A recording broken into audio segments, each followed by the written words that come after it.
Hello, and welcome to today's podcast. We're looking at empaths and HSPs and how they're wired. Empaths and HSPs are sensitive individuals who face many daily challenges because of the way they perceive energy, emotions, and nonverbal information, which is contained in their environment. They also are deeply intuitive. When I use the word energy, it's referring to the energetic vibration being emitted. This vibration contains information which you might perceive as emotion, or may have information that you know intuitively without being able to identify the source. You know, but you can't explain why or how you know. I'm relating my own working theories here, and also my understanding of the information I've gleaned from others. Though you may hear me refer to mainly empaths, I am including HSPs as well. There's a fine line that separates the two, and I suspect down the road it will be proven that it's really the same thing. The only difference is the intensity. According to writer and psychotherapist Elaine Aron, about 20% of the population is highly sensitive. She further explains how that being so was a desirable trait during mankind's early history. During those hunter-gatherer times, this attribute allowed us to be an early warning detection system, helping us survive harsh climates where predators were numerous. She has also done studies that appear to suggest that highly sensitive people have lower serotonin levels. This ties in with your ability to detect subtle change and fluctuation in your environment, and also explains why many of us suffered periods of depression. It seems science is slowly catching up and validating our experiences. An empath, or highly sensitive person, is able to sense energy vibrations that emanate from other people, animals, and locations. If you are an empath, which everyone is born with this ability. If you look at babies and their mothers, it's easily observed. The baby has no speech, yet it is able to communicate its needs to mom. I'm not talking about crying, but those times when mom just picks up on the infant's needs. How exactly does it work? Empaths and HSPs are receivers, meaning they perceive and tune into energy vibrations. Energy vibrations hold information. When you tune into that information, it's absorbed in varying degrees. You can also send energy. That's what makes an empath and HSP a great energy worker, a healer, and sympathetic listener. You exude comfort, and others feel you to be a safety zone. Have you noticed that animals seem to seek out and share your space? Or perhaps you found that strangers seem to tell you their deepest and most personal troubles. Nothing like being in that grocery line waiting for your turn when the person behind you opens up and shares something deeply personal, something very emotional. And yet they've chosen you because they feel you to be that comfort, that safety where they can express those feelings that perhaps not so easily expressed to those around them. You're their person. They feel you safe, and they tell you everything. Sometimes you can visit a location and sense emotion.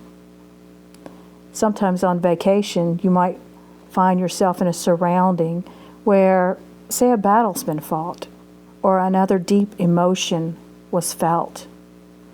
These leave imprints on the surroundings, and you're able to sense it and perceive it. How is empathic and HSP ability different from the clairs? There is a difference of opinion within the communities. Some believe it's distinctly different, while others find it to be a foundation of the clairs. Clairsentience is clear feeling. My observations are from all the people that I've met that have a clair, they're also empaths.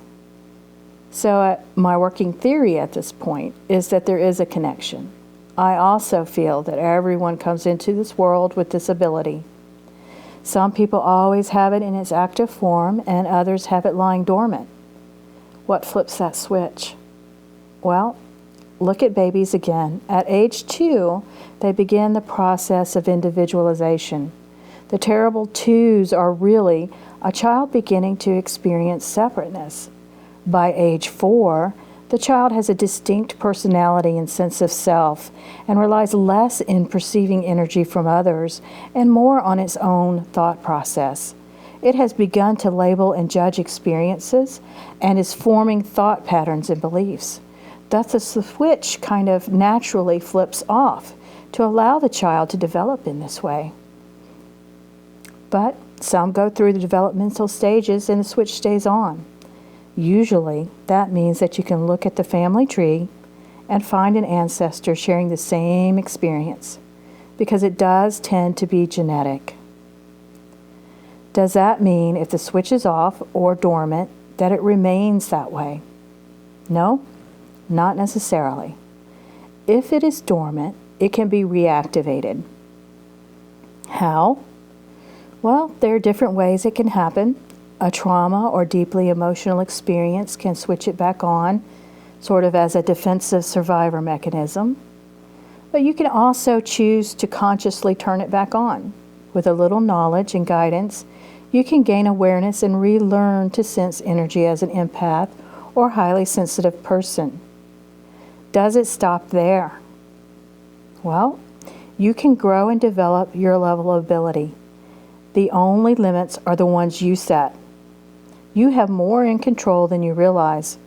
Generally speaking, you can fully develop as far as you are willing to allow yourself. What does that mean? Well, you can only grow fully if you're willing to stretch, grow, change some thought patterns and belief systems. Let's look at some common traits of empaths and HSPs. Psychotherapist Elaine Aron came up with a description of DOES. D-O-E-S. D for depth of processing, meaning that you tend to observe and reflect before taking action. O is for becoming easily overstimulated, because you are aware and processing everything, whether you're doing so consciously or subconsciously. E is for emotional reactions and for the deep emotional relating you do. S is for the sensitivity to all the subtleties that surround you. Sensory processing sensitivity is the scientific name that she came up with. If you want to learn more about that, you can visit her website at www.hsperson.com. Now, the following traits have been identified by Dr. Judith Orloff. Have you been described as too emotional or sensitive? When others experience negative emotions, do you soak it up? Do you find yourself drained by others? Is being in a crowded place uncomfortable? Do you become overwhelmed by noise, smells, or excessive talking? Do you self-soothe using comfort food or substances? Are relationships difficult to maintain because you feel completely absorbed by them? I hope this general overview has given you a better understanding of what an empath or HSP person is. And also I hope that if you are such a sensitive person, I hope that you've had the ding, ding, ding, ding, that's me experience. Once you identify your level of ability and are willing to accept that, this is what's going on, then you're ready. You're ready to go forward and develop some skills, some tools to help you not only cope with your experience, but also to celebrate it and to be able to put it into motion, into use in a way that supports, nurtures, and accelerates your personal growth. Thank you for joining me, and if you would like to read further, please do peruse my blog at lynnzambrano.com.